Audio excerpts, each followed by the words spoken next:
अपने पुत्र को देख करके उसकी फोटो बनाती है कि मेरा पुत्र है, बड़ा अच्छा, बड़ा होगा, खूब पढ़ेगा लिखेगा, अच्छी नौकरी करेगा, इसकी शादी होगी, एक सुंदर सी बहू आएगी, खूब हमारी सेवा करेगी।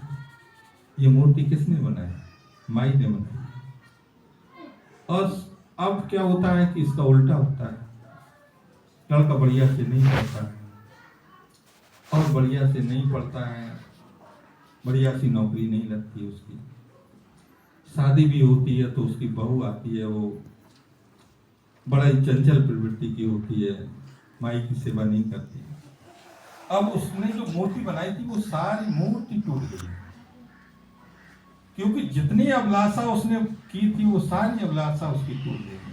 अब वो माई बड़ा दुखी रहती है, बड़ा दुखी रहती है, और वो कहती भाई ये तो सब उल्टा हो गया। अरे भाई, अब वो उसी को जब भी स्मरण करती है, जब भी उसको स्मरण करती है, तब भी बड़ा दुखी होती है। अब इसका कारण समझिए, जिस तरीके से वो पेंटर मूर्ति बना रहा था, ठीक तरीके से माई ने भी अपने अंदर मूर्ति बनाई थी। उसने बाहर बनाई थी, माई ने अपने अंदर बनाई थी। दोनों की मूर्तियों में कोई अंतर नहीं है। उसने कागज पे बनाई थी, इसलिए वो जो है उस मूर्ति से भयभीत हो रहा था, वो माई ने वो मूर्ति अपने अंदर दिल में बनाई थी। और दोनों मूर्तियां जब टूटती हैं तो वो उससे भयभीत होता है, माई उससे भयभीत होती है। तो इसका कारण क्या है? ये मूर्ति तो हमने ही बनाई थी। जब हमने ही बनाई थी मूर्ति और हमारी मूर्ति टूटी अंदर से, तो दुख तो हमें हुई होगा। अब इसको और थोड़ा सा एक उदाहरण के माध्यम से समझेंगे। इसको शील सदाचार से बदला जा सकता है। कैसे समझेंगे? कि एक डॉक्टर थे, डॉक्टर, उनकी एक प्रिय पुत्री थी, और वो प्रिय पुत्री की कुछ समय बाद शादी हो जाती है। और जब शादी हो जाती है तो वो जब अपने घर जाती है, ससुराल जाती है, तो उसमें वहां पर उसकी सास से उसकी नहीं बनती, और सास से जब नहीं बनती है तो वो लड़की अकेली थी, डॉक्टर साहब की लड़की थी, खूब बढ़िया सुख शांति से पली थी, किसी चीज की कोई कमी नहीं थी। जब सोना जब सोना, जब जागना जब जागना, जब खाना जो खाना, सब उपस्थित था। अब जब शादी हो गई तो नियम बदल गए कि भाई समय से जगना है। भाई 8 बजे तक कोई बहू सोएगी, 9 बजे तक तो सास ससुर को भी पसंद नहीं होगा, भाई ऐसा तो ये गलत है।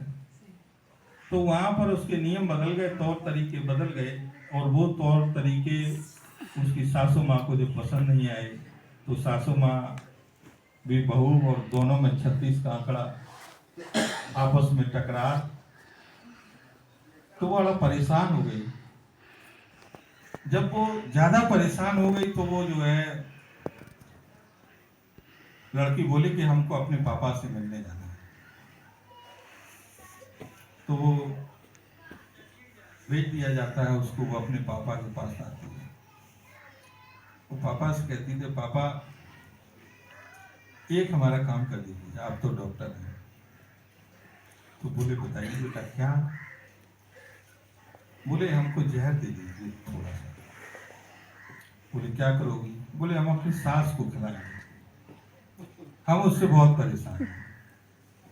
तो बोले अच्छा बेटा।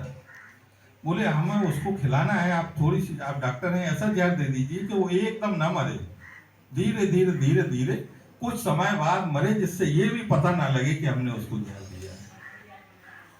डॉक्टर ने उसकी मनोदशा समझी। डॉक्टर भी एक अच्छा इंसान था, क्योंकि डॉक्टर को भी लोग भगवान का दूसरा रूप कहते हैं। डॉक्टर नहीं चाहता है कि कभी किसी का प्राण लिए जाए, किसी का जीवन लीला समाप्त किए जाए। डॉक्टर हमेशा चाहते हैं कि लोगों को जीवन दिया जाए। तो उसके पिताजी उसकी मनोदशा समझ गए, तो उन्होंने कहा कि ठीक है बेटा, आप जाना तो हमसे एक पुड़िया लेके जाना और अपनी सासू माँ को खिला देना। धीरे धीरे धीरे धीरे कुछ समय बाद आपकी सासू माँ चल बसेगी, आपका जीवन ठीक हो जाएगा। बोले ठीक है। तो लेकिन बेटा एक बात ध्यान रखना। बोले कि क्या? कि आप कि जब सास से बनती नहीं तो ये पुड़िया आपकी सास खाएगी कैसे? तो बोले कि कुछ दिन, एक आध महीने हम सेवा खुशामद करेंगे, एकदम नहीं खिलाएंगे, अच्छा सा व्यवहार रखेंगे, और जब अच्छा सा व्यवहार रखेंगे, जब हमारी सास में परिवर्तन हो जाएगा तब हम खिला देंगे। तो उनका बड़ी अच्छी बात है। तो लेकर के वो पुड़िया अपनी चली आती है, और चली आने के बाद में फिर जैसे ही वो घर से आती है, जैसे ही वो अब सोचती है कि सास को अपने पक्ष में लेना है, तो आकर के उसके पैर दबाना, पैर छूना, पानी पिलाना, चाय पिलाना, समय से खाना देना, सारी सेवा से सास की करने लगती है। और जब वो अपने आप को बदल लेती है तो सास भी कहती है कि इसके अंदर तो बहुत परिवर्तन आ गया, बहुत परिवर्तन आ गया। तो सास के अंदर भी करुणा जागती है, अंदर से प्रेम जागता है। फिर वो अपनी बहू को पुत्रीवती, जैसे तरीके से पुत्री होती है उसी तरीके से उसको प्रेम करने लगती है, और दोनों में इतना मधुर संबंध हो जाता है।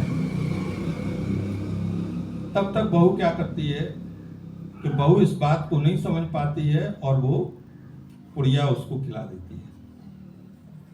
देती है, लेकिन होता उससे कुछ नहीं है। और वो जो है, जब उसका 1 महीने के अंदर जब व्यवहार इतना दोनों में अच्छा हो जाता है, तो वो फिर भागती है वहां से और अपने पिताजी से मिलने के लिए कि पिताजी उस पुड़िया का कोई काट बता दीजिए, वो तो हम खिला दिए हैं। बोले क्यों, क्या हुआ? कि अब हम नहीं चाहते हैं कि हमारी सास चली जाए, अब तो जो है बिना हमारे उसके, वो तो हमारी माँ से बढ़कर के हमारा ध्यान रखती है, और हमारी दोनों में बड़ा अच्छा मधुर संबंध हो गया। वो गलती हो गई जो हमने वो पुड़िया को खिला दिया, अब कैसे भी करके पिताजी हमारी सास को बचा लीजिए। तो उसके पिताजी कहते हैं कि बेटा फिर सोच लीजिए एक बार, और अच्छे से सोचिएगा कि परिवर्तन कैसे आया। बोले परिवर्तन ऐसे आया कि कुछ हम झुके, कुछ वो झुकी, और जो है जब हमने अपना आचार विचार बदला तो परिवर्तन आ गया, और अब इतना अच्छा संबंध हो गया कि भाई अब तो हम चाहते ही नहीं कि उनके बिना रह ही नहीं सकते हम अपनी सास के बिना। तो डॉक्टर साहब कहते हैं कि जाइए बेटा, सुखी संपन्न रहिए। जो पुड़िया हमने दी थी उसमें लवण बांस का चूर्ण था, कोई जहर नहीं था। डॉक्टर किसी को मारता नहीं है, मैं डॉक्टर हूँ, आपका पिता हूँ, आपकी सास को कुछ नहीं होगा और आप सुखी संपन्न रहे। तो इस संस्मरण का कहना हमारा यही है कि देखिए, शील सदाचार का जो व्यक्ति जीवन जीता है उसका जीवन हमेशा मंगलमय है। वो मंगलमय जब जीवन होता है, जब व्यक्ति का मंगलमय और अच्छा सुख शांति होती है व्यक्ति के घर में, तो व्यक्ति की प्रगति होती है, विकास होता है, और वो अच्छे धर्म के रास्ते पर आगे बढ़ता है। जब धर्म के रास्ते पर आगे बढ़ता है तो व्यक्ति का हमेशा उन्नति होती है। तो इसलिए ये संस्मरण का हमारा तात्पर्य यही है कि हमको शील सदाचार का जीवन जीना चाहिए। धर्म के अनुसार कोई भी दुनिया का किसी भी प्रकार का कोई भी आडंबर, किसी प्रकार का अनुष्ठान, किसी प्रकार की पूजा व्यक्ति के अंदर परिवर्तन नहीं ला सकती है, जब तक वो व्यक्ति अपने मन में परिवर्तन ना करे, अपने आप में परिवर्तन ना करे। जब व्यक्ति अपने आप में, अपने शील सदाचार में अपने अंदर परिवर्तन कर लेता है तो व्यक्ति के अंदर परिवर्तन होता है। और परिवर्तन जब होता है, दो लोगों का मधुर मिलन या मधुर तरीके से उनके अंदर करुणा मैत्री के साथ में व्यवहार ही धर्म कहलाता है। मेडिटेशन कराएं।